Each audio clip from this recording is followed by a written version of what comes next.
cameras and those wonderful people out there in the dark. And welcome to another episode of Out There in the Dark. I'm Azed Majid, and with me, as always, is Tom Alexander. That's right. You did that well. Thank you. I'm getting better. You're able to say your own name.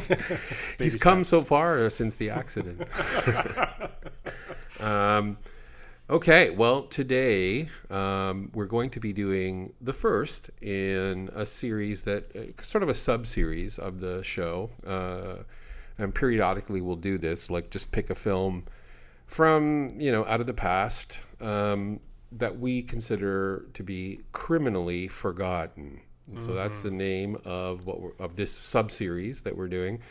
And today we have chosen our first criminally forgotten film from the early 70s. And Tom, you picked this one, so why don't you go ahead and introduce it? Yeah, thank you. From 1973, it's a film by African-American filmmaker Bill Gunn called Ganja Hess. It is a horror film, although a very arty one, especially for its time. And it's a vampire story, but one that doesn't use the usual vampire tropes in as much as more of a suggestive, dreamlike imagery, and it's a very visceral film. Right, and so I had never even really heard it. I mean, I think I had heard of this movie once before because I think me and you had talked about. I might have mentioned it before. Spike Lee did a remake of it like about 10 years ago or something called The Sweet Blood of Jesus, which I've heard is not very good. But, but I do think I remember hearing about it then. But it's a really, really sort of, it seems to have disappeared from, unless you are yourself an African-American filmmaker or critic, in terms of white people, I don't think they even know about this movie. So, I mean, whereas everybody knows about Shaft or other blaxploitation movie. Blackula, maybe. Yeah, Blackula.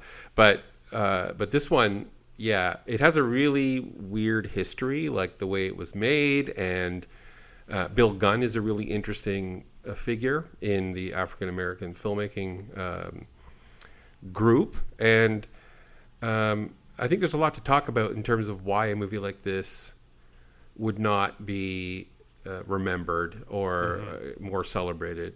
Yeah, I'm interested to get into it. I had never seen it before. I had heard of it, and so I've been going through a period of like trying to find horror films. Yeah, you're on a big horror kick, right? Yeah, like obscure ones, more revisiting well-known ones, and so this title came up, and I had to search for it. I ended up renting it at Bay Street Video downtown. Yeah, it was not on any streaming service or VOD even, and I was completely blown away, and I had never heard of it. Part of the reason was when it was distributed, it was recut without Bill Gunn's involvement, right? Retitled, and apparently it's like a completely different film. Yeah, it's like a demon lovers or something like that. Yeah. Yeah, and then it doesn't have any stars in it, name cast. Except for Dwayne Jones. And if you're a horror movie fanatic, you'll know Dwayne Jones was the lead in Night of the Living Dead, George Romero's first zombie film in the 60s. In Ganja Hess, he plays a very erudite professor of archaeology, I believe, who I haven't seen it in a while. And it's very nonlinear, the movie. It's a very nonlinear film. It's very dreamlike. And so, yeah, it is hard. Before you get into the synopsis of the film, I mean, yeah, I will say that like I really liked the movie a lot. It was super difficult though to follow, but that doesn't bother me so much because I could see that it was much more about texture and mood, but I can see that people would just be completely like, what the fuck is going on, right? So yeah, it's not 100% clear what he does exactly. I think it's anthropology that he's a professor of. Anyway, you can continue. I mean, he's in this big mansion. There's no exposition in the film. Right. You're just watching things happen and figuring out as it goes along. So it seems that Duane Jones has a new assistant who's played by Bill Gunn himself, who seems right off the bat a little bit off key. Yeah, he seems a bit nuts. Yeah. And Duane Jones has a ancient dagger in his collection that he's studying. He's studying an ancient culture, pre-Christian culture. An African. From Africa. Yeah. Very, very ancient religious practices. There's tons of religious imagery throughout the film, both Christian and seemingly non-Christian and pre-Christian. I think the pre-Christian African kind of stuff, right? And apparently this blood ritual, apparently I haven't done the deep dive research, but it's based on true in quotes, legends from like Ghana and different parts of Africa, right? Where there were these practices of blood drinking and stuff like that, right? Right. And then he ends up, when the assisted Bill Gunn goes completely off the rails, there's an incredible sequence where he commits suicide, but before he does, he stabs Duane Jones with the dagger. This transforms Jones into a vampire of sorts, not with vicious fangs and roaming the streets necessarily at night, but a blood drinker nonetheless, and one that is very creepy. He ends up, and so his character is Hess, and then the character of Ganja is Bill Gunn's wife, Marlene Clark, who recently passed away, actually. Right. And so she comes looking for her husband, who Jones has locked into a freezer, and they strike up a romance, and then, well, without giving too much away, let's just say they partner up on their blood drinking obsession, and things go haywire from there. Yeah, so I mean that's the basic plot, if you will. Basic plot. Yeah, and the interesting thing. Okay, so let's just talk a little bit about the movie itself. The interesting thing about this movie is it comes out in 1973.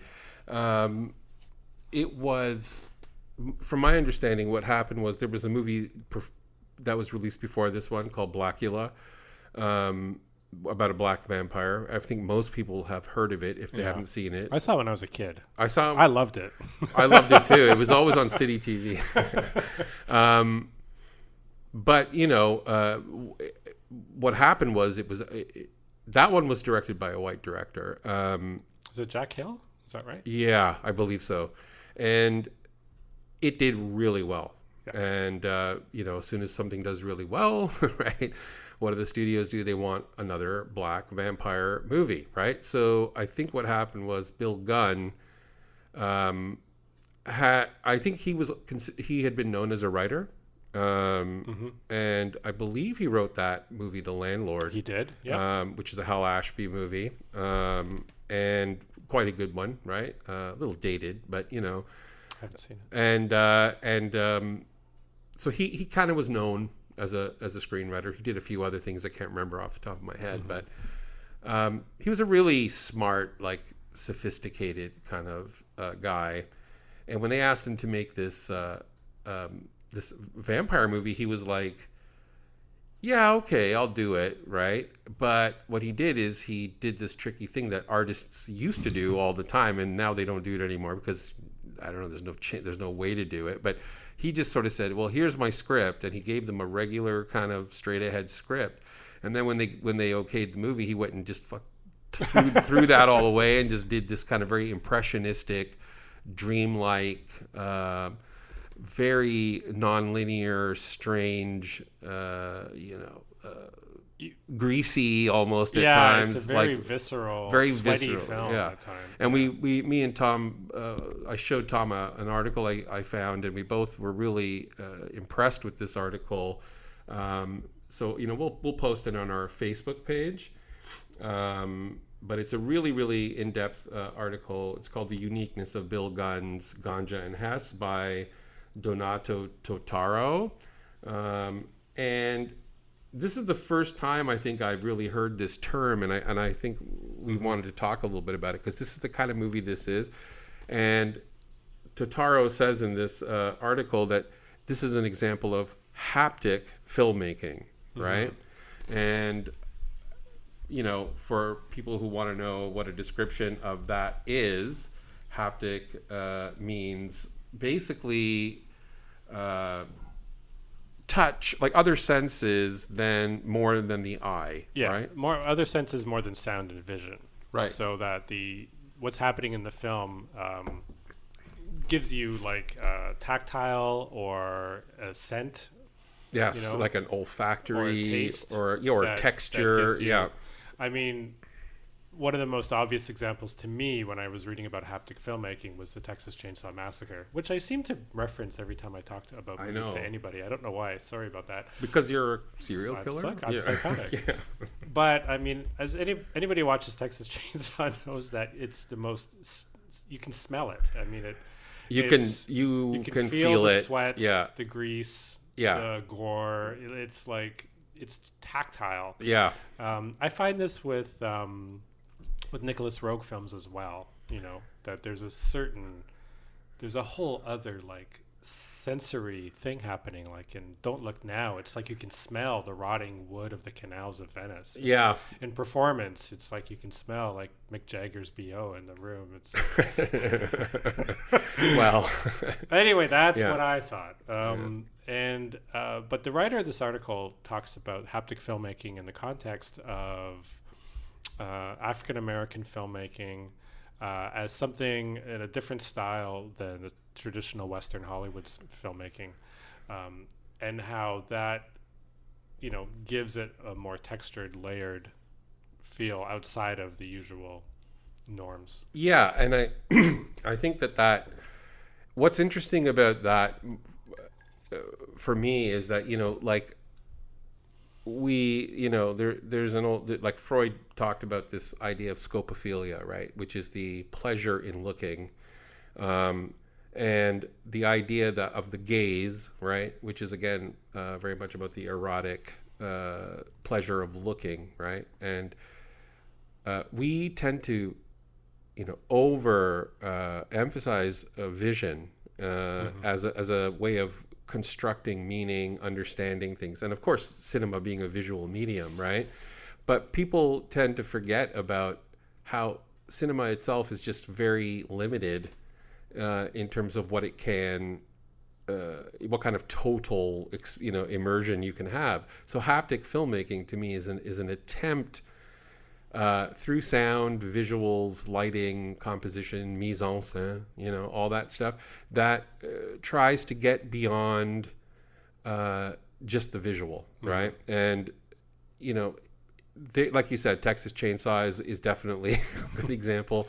There are probably lots of other examples, but this one does definitely do that really well, and I think it's that whereas you can watch a movie like Ganja and Hess and kind of go like, oh, this is kind of like a mess, right? Like whatever. Once you tap into that area of what are they actually trying to highlight here, right? I think it really works, right? So let's talk a little bit about the vampire concept here, because we've come to understand vampire, such a massive, trendy kind of trope in cinema, right? Yeah. But there's always that kind of, sort of debonair count who lures in, his prey, and then it's the incredible influence of the film and stage versions of Dracula back in the 1920s and 30s. Absolutely. Even if you read Bram Stoker's original novel, Dracula is not like that at all. No, it's much closer to the Max Schreck Nosferatu. Yeah. But even in the Max Schreck Nosferatu, he's got an erotic hold on the what's her name, Lucy or whatever. I think so. Yeah. So, but in this movie, there's two or three things I think that are going on with vampirism, right? One is the idea of, the addiction concept, right? That you need the blood like the way a junkie needs heroin, right? And there's even a scene where Hess goes to see a doctor and then does this weird thing where he creates a kind of an explosion in their garbage can, right? So that they'll be distracted, and then he goes and steals blood out of their fridge, right? Yep. And literally drinking like glasses full of blood, right? Yeah, it's very desperate. And there's another scene where he goes out and he meets a prostitute on the stoop of a tenement building, and it's a very kind of seedy area of the city, and it's the kind of thing that we see. It's kind of scene we see in films about addiction. Somebody going to score drugs in this lowly area, and often the person trying to score the drugs is wealthy, or at least in a middle class scenario, and going into the lower class area to get their fix. In Ganja and Hess, the Dwayne Jones character is a professor who is enormously wealthy for a professor, to be honest. He has a chauffeur. He has a Rolls Royce. His son is in a private school, and lives in this incredible mansion. And so when he goes to visit the prostitute with the intention of killing her and drinking her blood, it feels like a scene from an addiction type film, And he goes into her shabby apartment, and then the next scene, she's dead, covered in blood, and her baby is in a crib crying in the background. And that's how the scene sort of fades out, but you still hear the baby crying, right? It's heartbreaking, yeah. And he himself is very upset about it, right? He's totally tortured throughout the film. Yeah, he's very torn, and this is where the idea of the addiction to blood is tied very much to Christianity, right? And they make a lot of parallels to the drinking of blood, right? In the Holy Communion, for example, right? Where so this idea of blood being something that can cleanse you, right? And you need it, and you become addicted to it, is also something like that makes religion an addiction in the same way, right? And it is a really big part of his personality as an addict, because in the film, his chauffeur is also a minister. Yeah. And who, by the way, is played by the brother of Nina Simone. That's true. So that's pretty wild. And he did the score and everything, and it's a really good score. Yeah, it is. It's he's a really interesting character who doesn't seem to have enough screen time, but he keeps trying to get Hess into the fold, trying to get him to become more of a Christian. Right. And at the end of the film, and I don't want to say spoiler alert, because anyone listening to us talk about film needs to know everything's a spoiler. Hess goes in and is so riveted by the performance that he then makes a decision to end his life, because he cannot face this anymore. Right, and he does it very much in a there's a actual shadow of the cross on him when he kills himself, and he tries to convince Ganja to kill herself. Now let's talk a little bit about Ganja, right? Yeah. So Ganja is I'll just explain it.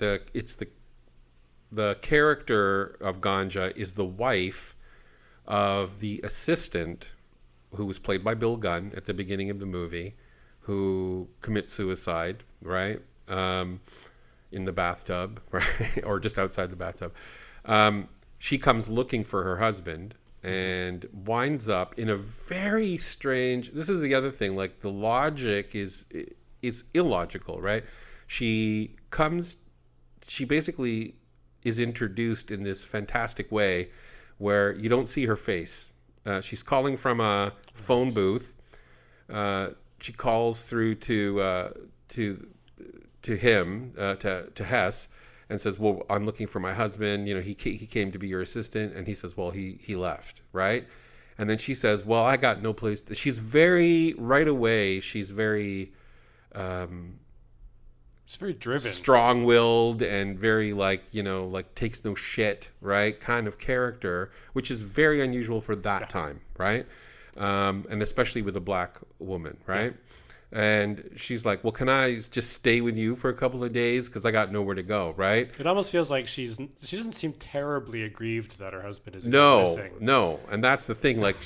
And not only that, but she's beautiful. First of all, like a beautiful woman, and she goes and stays with Hess, and she seems right away to kind of like take on the airs of this sort of like privileged position now, right? Mm-hmm.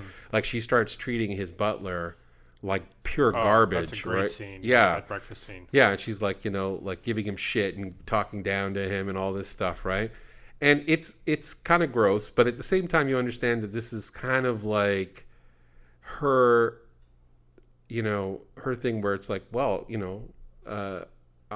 it's almost like there was this I think there was this this idea in the black community, like of the 70s especially, when they were being Southern strategized into like into projects and all that kind of stuff, right? There was this idea that anywhere and anything but the gutter, right? Mm-hmm. So whatever you have to do to get yourself out, you do that. Right.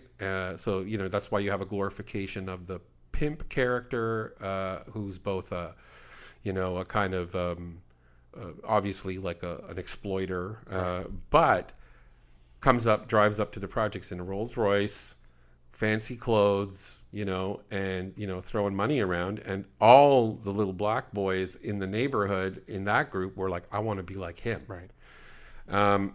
Because he beat the system. And I think she's kind of reflected in the sort of the beginning of films like Boys in the Hood and Menace to Society. Absolutely. Yeah.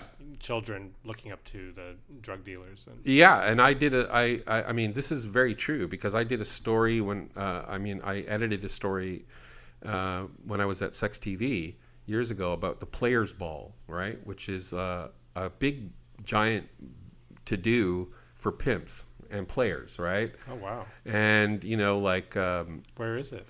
It's different places. This one I think was in Chicago that we did, and it was like Ice-T and Snoop Dogg were there, but then like there's Bishop Don Juan, who's like a big pimp and stuff like that. Anyway, those were the stories that they tell, right? That you're a sucker. I don't think this is true anymore, maybe, or it's changing.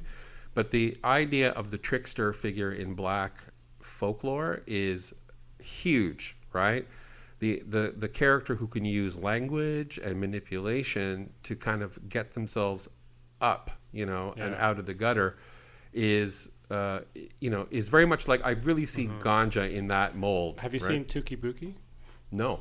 So it reminds me of this film Tuki Buki, a Senegalese film by Djibril Diop Mambéty from 1973, where the entire film is sort of takes that trickster mythos and explodes it as the young couple trying to get to Paris from Senegal manipulate and try to steal and not bribe, but try to just finagle their way to Paris. Right.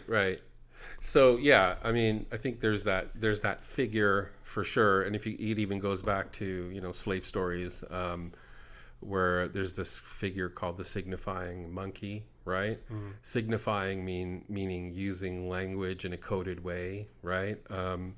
And yeah, there's a lot of that in the Ganja character, and the fact that her name is Ganja is also interesting, right?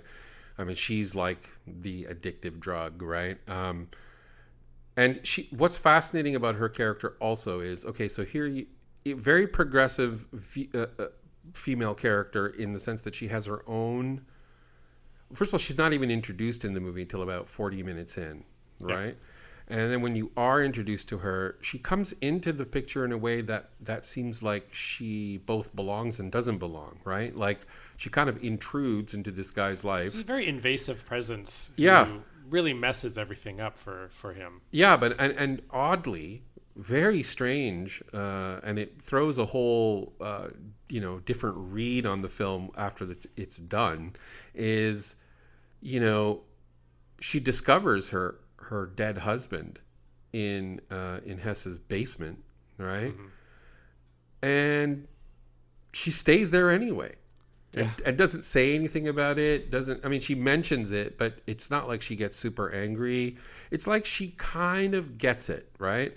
And so he turns her as well, right, into but she seems to want it, right? Yeah, she definitely does. She comes across as extremely ambitious in the sense of trying to achieve that status. So we talked about how the way she treated the butler, the way she came in very aggressively. Right. She's always dressed impeccably.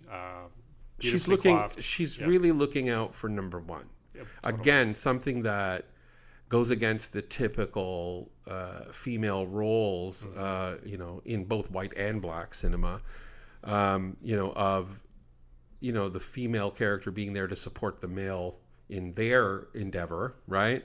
And in vampire movies especially, you've got like the sexy big busted woman who gets bitten on the neck and then becomes just a basic slave, either a slave or like one of Dracula's wives who's just in the background. Just in the background, and he says in one of the Dracula movies, I think it's a Christopher Lee one, where he says, "Feed, my darlings, feed," right? It's like all the women go on, jump on this guy, right? Like rats. So yeah, it's a very fascinating character of Ganja. And again, very non-linear in the sense that, again, she seems to kind of be already in that world in a strange way. And I think there's an interesting, I don't know whether I only saw it the one time, obviously. So, I'd like to see it again, but I don't know whether you noticed this parallel, but it's like Ganja is a black woman, obviously, and then there's two other black female characters that are paralleled with her, right? One is the prostitute, not the one with the baby. She's white. The other one, right? Who at first you see her with a wig. They go up to the room together, her and Hess, and then she takes the wig off and she's got an afro, right? And she starts it's like she becomes more like the Western concept of beauty, and then the African, concept of beauty, right?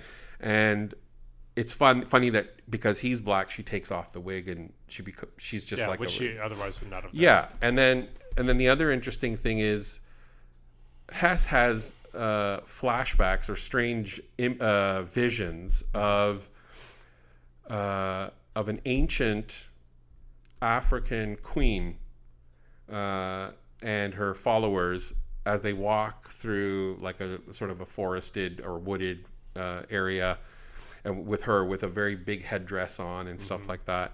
And that's kind of flowing robes, I think. Yeah, and it's like this imagery, sort of this vision.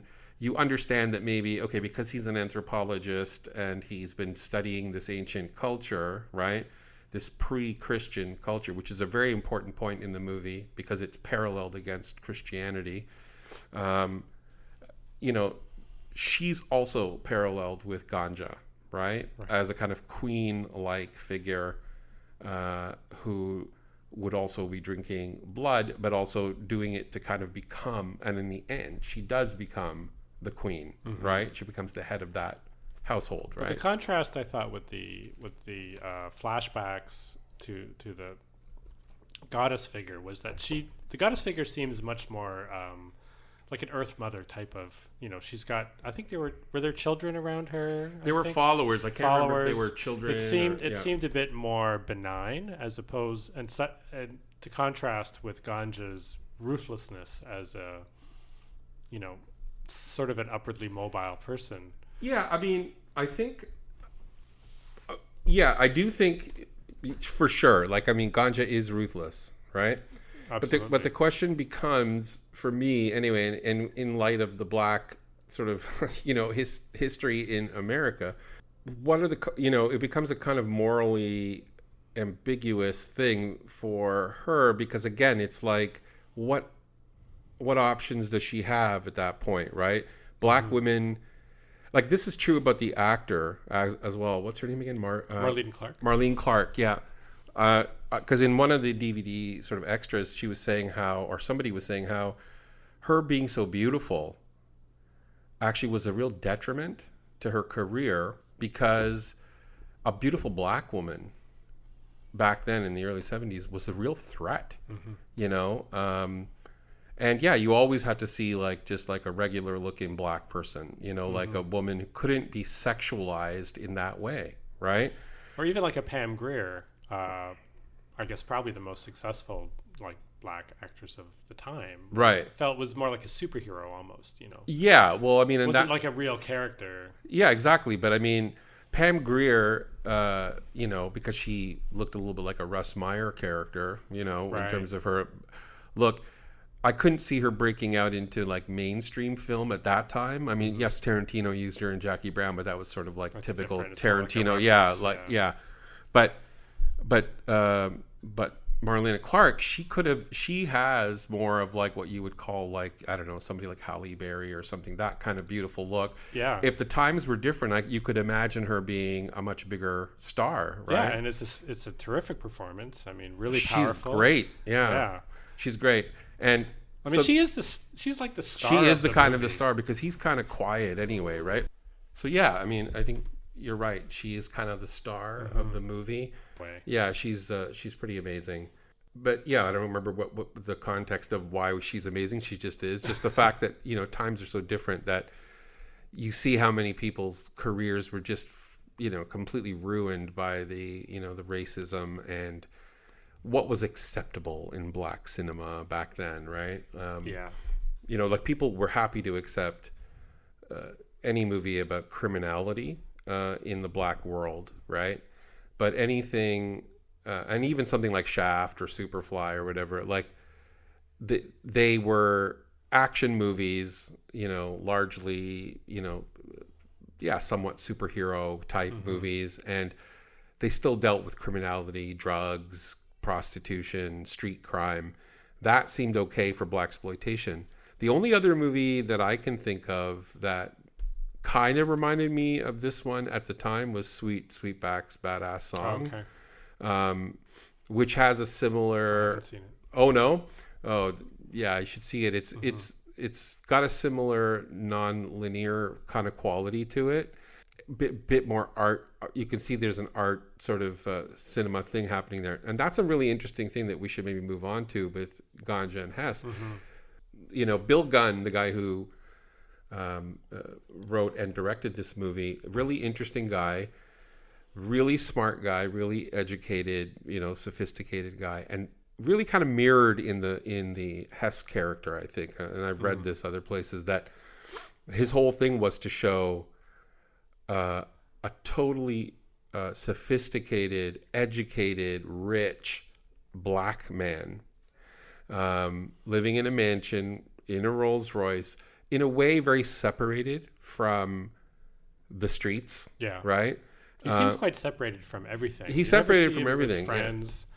And when he goes, there's a scene where he's, it looks like some kind of garden party with his son, and he is not really engaging with anybody. Well, it's funny because that scene reminded me a lot of Get Out. Yeah. And I have a feeling if we asked Peele, he would probably say, yes, I was influenced by that movie. I know he's a big fan of the movie.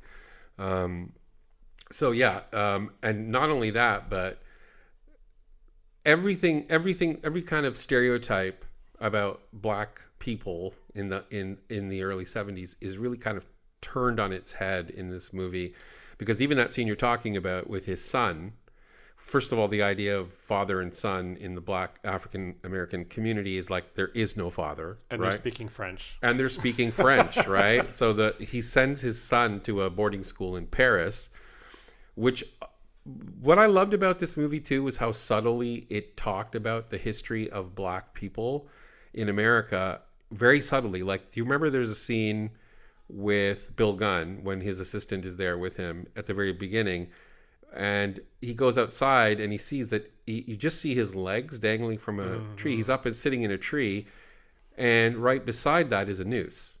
he's put there. Yeah, he's put that there, right? And so there's this. They're not talking about lynching, right? And that's or suicide. Or suicide, but there's this whole right in that image, and I guess that's haptic as well, right? The idea that what you're seeing or experiencing in the frame is larger than what is being driven by the plot, right? It's showing what the background of their conversation and their relationship is. Absolutely. And same with that garden party scene, right? That idea that the father is always a kind of absentee figure, a kind of lazy, good for nothing. But no, in this case, it's like he has this wonderful scene with his son where they're obviously very close. Yeah. And they speak entirely in French, which is interesting because it's also, it gets to that whole idea of James Baldwin, all these black expats who went to, true.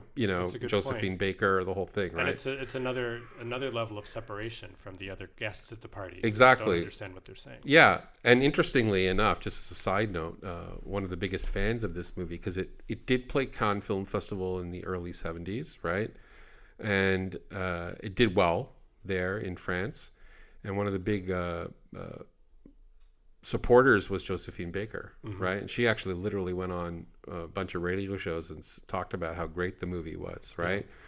But again, it came back to New York and it completely died. Now you could talk to this, like I think you have a sense of how they distributed it and what the problems were. A little right? bit. I think they didn't know what to do with it. It's the kind of film that in I don't want to say mainstream Hollywood cinema because it's an independent film, but in that kind of like, the drive-in culture of the blaxploitation and the genre pictures and cheapo horror films that would play the drive-ins and the circuit, double bills, what have you.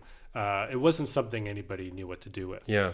And, kind of like Carnival of Souls in a way, which was another really groundbreaking horror film that nobody knew what to do with. And so scary. That had no distribution that was meaningful. And in this one, it was, distributors could just take the film, chop it up into pieces, and do whatever they wanted with it. And unfortunately, that's what happened. And the current version of the film has only been made available recently. Yeah. On home video. Yeah. Whereas, after its botched theatrical release in 1973, there was no way to see the original version that had played the Cannes Film Festival to such acclaim. I think Cannes even called it one of the best American films of the 1970s. Mm-hmm. So, but that is sadly typical of, when you're working, so many filmmakers at a low budget level were making these groundbreaking, genre films, whether crime dramas like some of Jack Hill's. Jack Hill also did some horror with Spider Baby. I don't know if you know that movie. Oh, no, I've heard of it, but I've never seen it. Yeah. Crazy. But George Romero's Night of the Living Dead, Herc Harvey's Carnival of Souls, these are all movies that, nobody knew what to do with because they didn't fit into the box of the, fun, goofy Saturday afternoon horror movie that your kids go to that goes on the double bill at the drive-in. So yeah, it was pretty messed up, and it didn't help Bill Gunn's career. No, I mean, I think he only did a couple of more movies after this. I think he was more of known as an actor, right? He was known as an actor, playwright, and he was part of the art scene. Yeah, an interesting guy for sure. And yeah, so the other aspect of a movie like this, and I hate when studios do this. It's like, or whatever, distributors even, when they take a movie and they go, well, this isn't working, let's just recut the whole thing to make it more commercial. That's what they did. They made a version called Blood Couple, right? Which is like, what happened was, I guess during the filming, they Bill Gunn shot a lot of the film in a more linear way with a lot more scenes explaining a lot. So they had that footage, and then they basically gave it to an editor. The distributor gave it to an editor and said, just recut it and make it more linear. And apparently it's awful. I haven't seen it, but apparently it's like really boring and really awful. And that's what people should do when they watch a movie like this. Now, it's a hard movie to find. But if you're here in Toronto, you can get it at Bay Street Video. You can also buy a copy online from Kino Lorber. They did a Blu-ray re-release. Right. So I'm just surprised Criterion hasn't picked it up, you know. I mean, it's perfect for them, right? Well, Kino Lorber is kind of your alternative to Criterion in a way. They Right. have so many great. and they restored it, right? They restored it. I don't know what the extras are like, but I mean, I've picked up Kino Lorber titles that had, like last year, Marienbad has a great set. Oh, really? Yeah. Yeah, as long as they were able to kind of, because the version I saw, looked pretty rough, right? Yeah, it was like it was a DVD copy. It was the original version, but it was it was like it was a DVD, like a bad transfer. It looks like a blow up from 16 mil, you know, sure which it was, but hopefully they've been able to kind of there were some beautiful like shots in there and just really cool looking imagery. It would be amazing to see it on the big screen. Yeah, just restore it and put it together. But so there's, you know, it had such a terrible like distribution, and the real story for me, besides the fact that it's a really great movie, and you know, I don't know about great movie, but it's a really interesting movie, is how people's careers get just totally like decided by, you know, people in charge who are following along with tastes or trends and not taking the risks of, you know, promoting things that they should, right? And in the way that they should be promoted. And right? keep in mind, this was at a time in American cinema when Hollywood was at its most risk-taking in the 1970s. Yes. Right? Like today, forget it. Yeah. Well, I know. mean, today, forget it. The difference being today, you're going to get more black filmmakers being greenlit today. Oh, yeah. But I just mean in terms of the avant-garde style. Yeah, I mean, but Reaching a interestingly bigger enough, I also saw some parallels between Ganja and Hess, just in its style, and something like Moonlight, right? Just in its kind of dreamlike sort of Elliptical film. elliptical, and you know, and it's a really, you know, it's a bigger point. I think, you know, that, you know, you remember I went to Africa for a while. We were trying to do a movie at that point. And one of the things I learned about, you know, about African culture, a lot of it, I mean, you know, like you said, it's a continent, not a country, but different parts of Africa. But we also call this brown time. They call it black time or brown time, right? And the idea there, and there's, Western culture has a linear concept of time.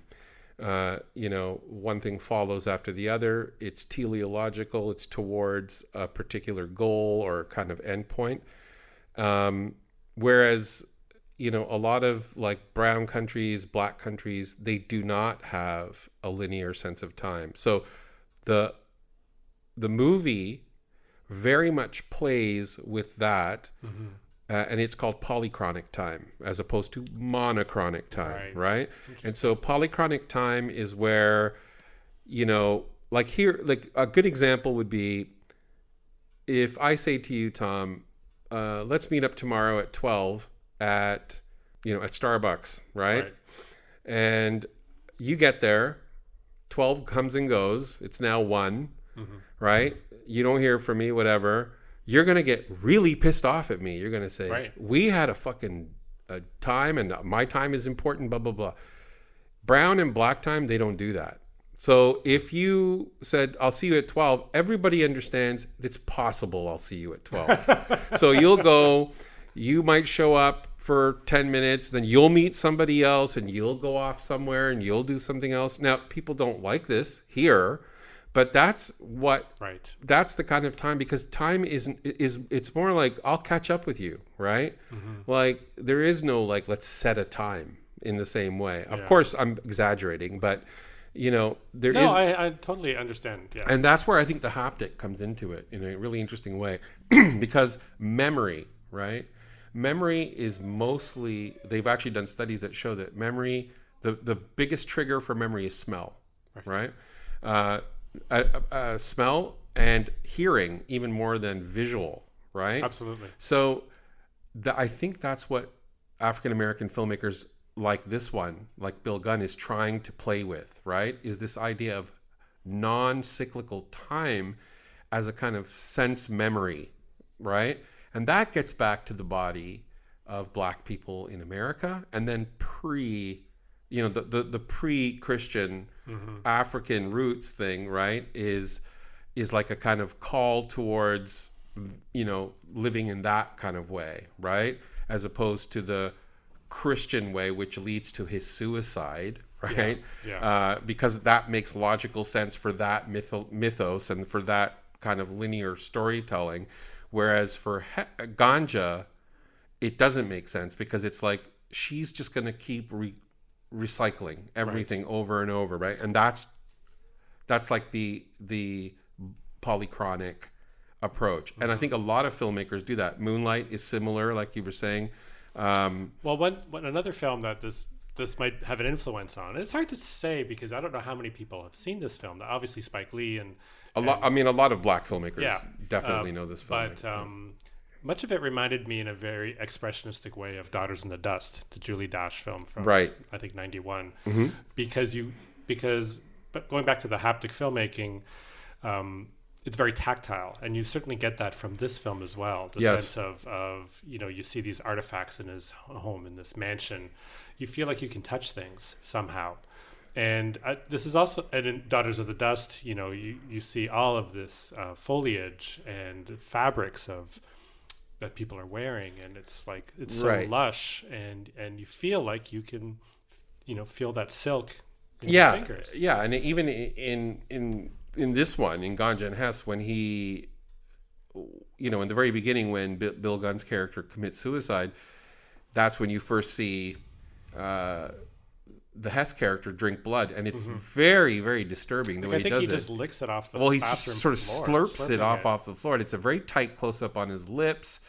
The blood is very vivid and kind of like fake looking, but it's worse for that. Yeah, somehow. Yeah, and it reminded me, there were certain the ways that he shot also lovemaking in this movie that reminded me a lot of Do the Right Thing, because there's that beautiful scene in Do the Right Thing where he says, "Thank God for lips," with the ice cube, right? And it's all those tight, it's always that same kind of like, very what do you call it, like mood lighting, very dark and very close up on the black skin or whatever, dark. Right? Yeah, and it's like that's very haptic, right? Because you're almost, like you're saying, smelling the room and kind of feeling. Yeah, I'm glad you brought up the sexuality of Ganja and Hess, because it's something I wanted to talk about a bit as well. So even separate from the haptic filmmaking style, it really depicts this aggressive. Ganja's character, we've talked about her ruthlessness and aggressiveness, and that really comes through in her sexuality and the dynamic between the two main characters. And then there's a scene where she seduces a younger man, a third party, a guy they just invite over for dinner. They invite over, and that kind of opens up almost, a three-way sexuality between all of them. Yeah, that doesn't really go that far, but Dwayne Jones goes in the background, I think, and then Marlene Clark and this other man have sex. And again, that's a sex scene, and there's other sex scenes between the two main characters. Yeah. But they're often done totally different from the usual Hollywood bland style, where it is this very sweaty, tactile, intermingling bodies. You actually see at one point when there's in the one scene between them, the blood, like the way it kind of shimmers on her back or whatever, right? Yeah. Like it's both disgusting and erotic at the same time. Absolutely. Right? And the way they shoot, that also reminds me a little bit of Don't Look Now, the sex scene in that movie. Right. Just the way it's shot. I mean, obviously he does that cross cutting when they're already getting dressed, but yeah, there's something about this movie I think that really has influenced a lot of art cinema, right? And that's the other thing maybe I just want to touch on is I don't think, like, Black filmmakers were not allowed to do art cinema then, right? that was the purview of like European filmmakers, right? And white patriarchal or white male. patriarch. Yeah, you have to be like, you know, I'm not saying these are bad filmmakers at all. I think they're all great, but like you have to be Bergman or you have to be Fellini or whatever, right? That's acceptable, but not, not Sweetbacks or not this one, right? It's funny because something like Putney Swope, which has a black character as its main character, but is directed by a white guy, actually Robert Downey Jr.'s father, right? That did even much better, and it's very similar in its like, have you seen it? No. Okay, it's like very messy, very it's like a blaxploitation film in many ways. So I just find that to be, it's important that people know about a movie like this one, because, this whole history of black cinema, because what's acceptable to white audiences here in North America and Europe is that, maybe less in Europe, but in North America, is you stay in your lane, do action movies about black street crime, prostitutes, that's all good, but don't try to make like artsy, intelligent movies, because now I have to deal with the fact that you're smart and you're an artist, right? And that's only allowed for white kind of artists. It's a real threat. It's a real threat, and the thing is, you see that like these kinds of movies, like this is what I really appreciated about Ganja Hess. Lots of flaws in it too, right? But interesting flaws, right? There's a difference between interesting flaws and just a shit movie, right? So this one has really interesting flaws, ones that I, as somebody who has made films as well, I look at and go, oh, that's interesting, that's brave, and it was a very brave movie, right? Because as a black artist in that time, I can imagine the pressure to just conform to your typical street crime kind of movie, or if you're going to do a vampire movie, make it about prostitute vampires or something, or inner city or whatever. Like Candyman is a series that's also by a black filmmaker, am I right? I don't know. Yeah, Candyman is about black history. I've only seen one. I know that the Candyman character is, the history is like I've from... never seen Candyman. That's what I'm missing from my... Watch it, because you're into horror these days, right? I know. Yeah, the first one is really scary. And it's all about... when you get into the history of the Candyman character, he's like the son of a slave. It's a lot about black history, right? It's a lot about colonialism, right? Yeah. She's a white... Exactly, the Virginia Madsen character. Yeah, exactly. She's doing a study or something on the history of her ancestors or something. Okay. I can't remember the full story. I remember it being pretty scary, but it takes place in those famous projects in Chicago, right? So it's all about, the ghost story or the ghost figure in that history, right? And that when you and then there's a whole other sort of side to this, which is that like black culture in America has always been a somewhat separate, a separate group, a separate group. As much as they are a part of American history, they're also a separate history, right? And so they have their own, like Indigenous people, right? They have their own set of myths and stories, right? And the ghost stories, for black in black history are very common, right? Because the haunted, the sort of the remnants of the ancestors. Like there's another movie which a lot of people hated, but I actually thought it was a pretty good movie, and maybe it's a criminally forgotten one, but it's the Oprah movie, Beloved. I didn't, Jonathan Demme. Yeah, I didn't understand why people didn't like that movie. I remember liking it. I saw it when it came out in theaters. I thought it was liking it. It's a very good movie. I think even Oprah is really good in it, right? She actually is good. she is really good. Everything she's in. Yeah, she was really good in that one, right? And that movie stays with me, and it's all about the ghost of a daughter, right? Yeah. So that haunting kind of like the haunting, the ghost characters of the ancestral past, right, is a big part of African American folklore, right? Yeah, and it's kind of touched on in a much more facile way, but in the 70s and 80s you had a fair amount of horror literature and cinema that was sort of about the ghost of indigenous. Right, always the Indian burial ground. Yeah, exactly. Like you had Poltergeist, where you only move the headstones. Yeah. You only move. Or in The Shining, where the hotel is built. It's the overlook on top of the Indian burial ground. Yeah, and that. Not really comparing, but I think that shows how there is that almost a tribal horror in the other, and the totally history right, and the history of the other, and how that threatens the settlers, the white settlers who have come. Yeah, I think that's like, I completely agree. That's spot on. That the other is the return. It's the return of the repressed, right? The other is going to come back and haunt, right? You see that very much in The Shining, like you said, because there's even a famous scene in The Shining where the